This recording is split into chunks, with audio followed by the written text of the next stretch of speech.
গতকাল থেকে ফের সৃষ্ট গ্যাসের সংকট আজও অব্যাহত। রাজধানীর ফিলিং স্টেশনগুলোতে গ্যাস পেতে স্বাভাবিক সময়ের চেয়ে বেশি অপেক্ষা করতে হচ্ছে যানবাহনগুলোকে। এ বিষয়ে বিস্তারিত জানাতে রাজধানীর ওয়ারি থেকে আমাদের সঙ্গে যুক্ত হচ্ছেন তানজিলা খান মিম। মিম, ফিলিং স্টেশনে গ্যাসের চাপ আপনি কেমন দেখছেন? গ্যাস সরবরাহ নিয়ে চালক, পাম্প মালিকরা কি বলছেন তারা? আরিফিন, আপনি বলছিলেন ফিলিং স্টেশনগুলোর বাইরে চালকরা অপেক্ষারত, তবে সেই অপেক্ষার প্রহর যে কখন নাগাদ শেষ হবে সেটি আসলে তারা বলতে পারছেন না।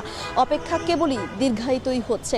গতকাল রাত 12টা বাজে প্রতিটি ফিলিং স্টেশনে গ্যাস শেষ হওয়ার পর যেই গ্যাস নতুন করে রিফিল হয়, যেই গ্যাস তারা আবার পরবর্তীতে চালকদের কাছে সরবরাহ করে থাকেন, সেই গ্যাস গতকাল রাতে না পাওয়ার কারণে কিন্তু আমি এখন যেই ফিলিং স্টেশনটিতে রয়েছে তারা সিএনজি চালিত যেই গ্যাস চালিত যে সিএনজিগুলো রয়েছে, যে গাড়িগুলো রয়েছে, সেখানে স্বাভাবিকভাবে গ্যাস সরবরাহ করতে পারছে না। এবং এই ফিলিং স্টেশনের বাইরে দীর্ঘ লাইন জমে গিয়েছে। তারা দুটি গেটই বন্ধ করে রেখেছে। একটি গেট দিয়ে যদি সম্ভব হচ্ছে একটি গাড়ি প্রবেশ করতে দিচ্ছে, তাকে খুবই সীমিত একদমই গ্যাস দিচ্ছে। যে গ্যাসটুকু তাদের আগে সরবরাহ ছিল সেখান থেকে দিচ্ছে।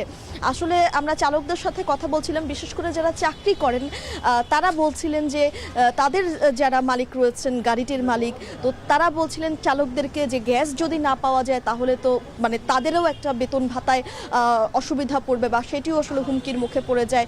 কাজ করতে না পারলে তারা টাকা পান না। অর্থাৎ তারা তাদের জায়গা থেকে কিন্তু একটু বেশ ভোগান্তির মধ্যে রয়েছে। আবার চালক যারা সিএনজি চালক যারা রয়েছেন তারা বলছিলেন যে তারা এই গ্যাসের জন্য দীর্ঘ লাইনে বেশি সময় অপেক্ষা করার ফলে তারা যাত্রী পাচ্ছেন না, যাত্রীদেরকে সঠিক জায়গায় পৌঁছে দিতে পারছে না।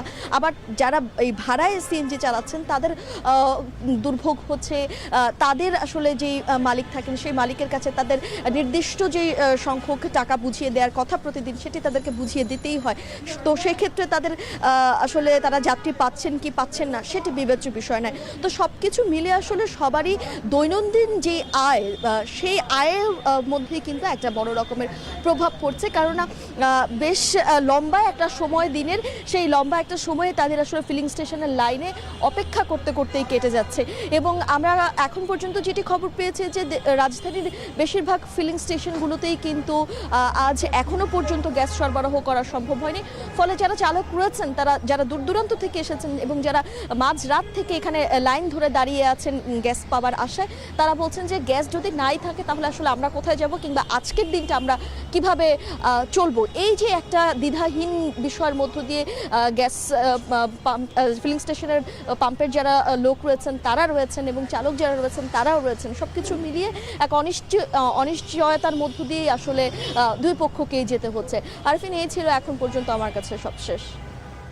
তানজিলা খান মিম আমাদের সঙ্গে যুক্ত হয়েছিলেন ওয়ারি থেকে, জানাচ্ছিলেন গ্যাসের সর্বশেষ পরিস্থিতি ফিলিং স্টেশনগুলো থেকে। গ্যাসের সংকট চট্টগ্রামেও তীব্র হয়ে উঠেছে। সিএনজি স্টেশনগুলোতে অর্থাৎ ফিলিং স্টেশনগুলোতে যানবাহনের দীর্ঘ সারি, কোনো স্টেশন সরবরাহ সাময়িকভাবে বন্ধ রেখেছে। বাসাবাড়ি, শিল্প কারখানাতেও প্রভাব পড়েছে। বিস্তারিত জানাতে চট্টগ্রামের পাঁচলাইশ থেকে কাজী মাহফুজ আমাদের সঙ্গে যুক্ত হচ্ছেন। একই অবস্থা ময়মনসিংহেও, সেখান থেকে আমাদের সঙ্গে যুক্ত হচ্ছেন হারুনুর রশিদ। আমরা শুরুতেই চট্টগ্রামে যাচ্ছি। মাহফুজ, আজকের গ্যাসের সরবরাহ আপনি কেমন দেখছেন, আর কতটা সময় লাগতে পারে সংকটটা কাটতে, এরকম কোনো সুখবর আপনার কাছে আছে কিনা?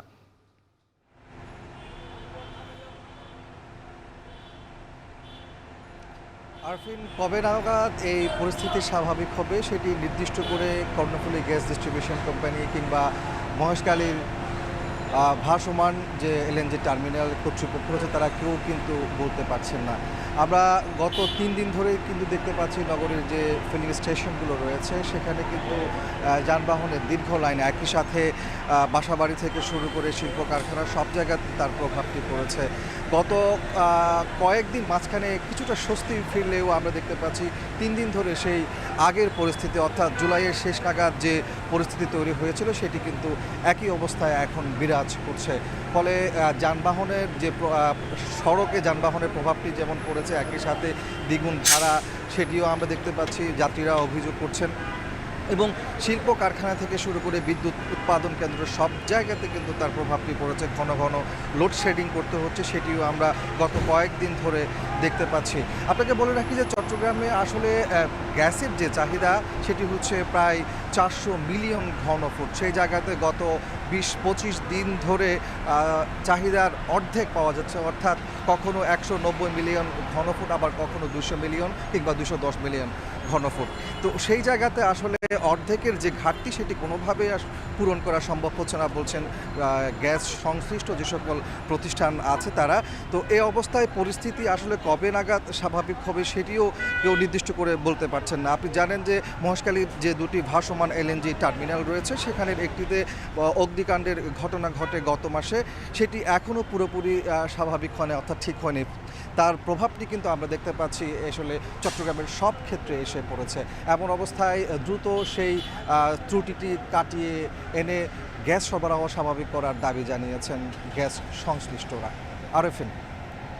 চট্টগ্রাম থেকে কাজী মাহফুজ আমাদের সঙ্গে যুক্ত হয়েছিলেন। এবার আমরা ময়মনসিংহে যেতে চাই হারুনুর রশিদের কাছে। হারুন, ময়মনসিংহে গ্যাসের চাপটা আপনি কেমন দেখছেন, আর শিল্প কারখানাগুলোতে গ্যাসের সরবরাহ কেমন? এখন কি স্বাভাবিক হয়েছে নাকি গ্যাসের সংকট আছে? সার্বিক পরিস্থিতিটা আমাদের জানাবেন। আরেফিন, আমরা যদি একটু জানাই যে মাঝে দুদিন গ্যাসের পরিস্থিতি স্বাভাবিক ছিল, চাপ বেশি ছিল। আমরা দেখেছি যে সিএনজি ফিলিং স্টেশনগুলোতে দুদিন আগে কিন্তু কোনো লাইন ছিল না, যে যেভাবে আসছেন আসার সাথে সাথেই তাদের যে প্রয়োজনীয় গ্যাস সেটি নিয়ে কিন্তু চলে যেতে পেরেছেন। কিন্তু দুদিন ধরে আবারও একই অবস্থা তৈরি হয়েছে, অর্থাৎ এর আগে যে প্রায় 1.5 মাসের মতো গ্যাসের সংকট ছিল, চাপ ছিল না, যে ভোগান্তিতে ছিল সিএনজি চালিত যানবাহনের চালকরা, সেই ভোগান্তিতে কিন্তু আবারও পড়েছেন। এবং এর সাথে কিন্তু যুক্ত হয়েছে বিদ্যুতের লোডশেডিং। অর্থাৎ আমরা এখন যে পাম্পটিতে আছি এটিতে আমরা দেখছি যে কিছুক্ষণ আগে থেকে গ্যাস দেয়া হচ্ছিল, কিন্তু খুব বেশি টাকার গ্যাস এক একজন নিতে পারছিলেন না। চাপ না থাকার কারণে 100, 200, 150 টাকার গ্যাস কিন্তু এখানে সিএনজি চালিত যে যানবাহনগুলো রয়েছে সেগুলোতে তারা নিচ্ছিলেন। কিন্তু হঠাৎ এই আবার লোডশেডিং শুরু হয়ে যাওয়ার কারণে কিন্তু এখন আবার বন্ধ রয়েছে। যখন বিদ্যুৎ আসবে তখন আবার হয়তো এই গ্যাস পাম্পটি চালু হবে। আমরা এখানে কথা বলেছি যারা এই পাম্পে গ্যাস নিতে এসেছেন, সিএনজি চালক এবং অন্যান্য যানবাহন চালক, তারা যেটি বলেছেন যে এই প্রায় 2 মাস ধরে চলা এই যে গ্যাসের সংকট, এটি নিরসন করতে না পারাকে তারা ভালোভাবে দেখছেন না এবং তারা ক্ষুব্ধ প্রতিক্রিয়া ব্যক্ত করেছেন। এবং তারা যেটি বলেছেন যে এই সংকট দূর না হওয়ার কারণে কিন্তু তাদের যে সংসার চালানো বা পরিবার চালানোর যে খরচ সেটি কিন্তু হিমশিম খেতে হচ্ছে। বিশেষ করে যারা সিএনজি চালকের সংসার নির্ভর করে আসলে তাদের দৈনিক আয়ের উপরে, এবং এই সিএনজি গ্যাস না থাকার কারণে কিন্তু তাদের যে আয় রোজগারে ভাটা পড়েছে এবং ঘন্টার পর ঘন্টা এই সিএনজি পাম্পগুলোতে তারা বসে থাকেন, তারপরেও তাদের যে চাহিদা মতো যে গ্যাস সেটি পান না, যার কারণে তাদের এই যে দুর্ভোগ সেটি কিন্তু রয়ে গেছে। আর আমি যদি একটু বাসাবাড়ির অবস্থা বলি, বাসাবাড়ির গ্যাসের চাপ কিন্তু মোটামুটি আছে। আমরা বেশ কয়েকটি পরিবারের সাথে কথা বলেছি, তারা যেটি বলেছেন যে এর আগে যে সংকটটি ছিল বাসাবাড়িতে গ্যাসের সেটি কিন্তু এখন নেই। তবে শিল্প কলকারখানাতে কিন্তু প্রভাব পড়েছে। শিল্প কলকারখানায় পর্যাপ্ত পরিমাণ গ্যাস না পাওয়ার কারণে উৎপাদন কার্যক্রম ব্যাহত হচ্ছে, যার কারণে কিন্তু লোকসানের মুখে পড়েছেন এই শিল্প কলকারখানা বা প্রতিষ্ঠানগুলো। এবং পাশাপাশি এই বিদ্যুতের ঘন ঘন লোডশেডিংয়ের কারণে বা দীর্ঘ সময় বিদ্যুৎ না থাকার কারণেও কিন্তু শিল্প কলকারখানায় উৎপাদন ব্যাহত হচ্ছে। এবং তারা যেটি বলেছেন যে দ্রুত এই যে গ্যাসের সংকট এটি যেন সমাধান করা হয় এবং দ্রুত এ ব্যাপারে কার্যকর ব্যবস্থা সরকার নিবে, এটি কিন্তু এখানকার সিএনজি চালিত যানবাহনের চালকরা আশা করছেন। তো এই ছিল আমার কাছে ময়মনসিংহ থেকে সর্বশেষ। ময়মনসিংহ থেকে হারুনুর রশিদ আমাদের সঙ্গে যুক্ত হয়েছিলেন। গ্যাস সংকটের খবর তিনি আমাদের জানাচ্ছিলেন।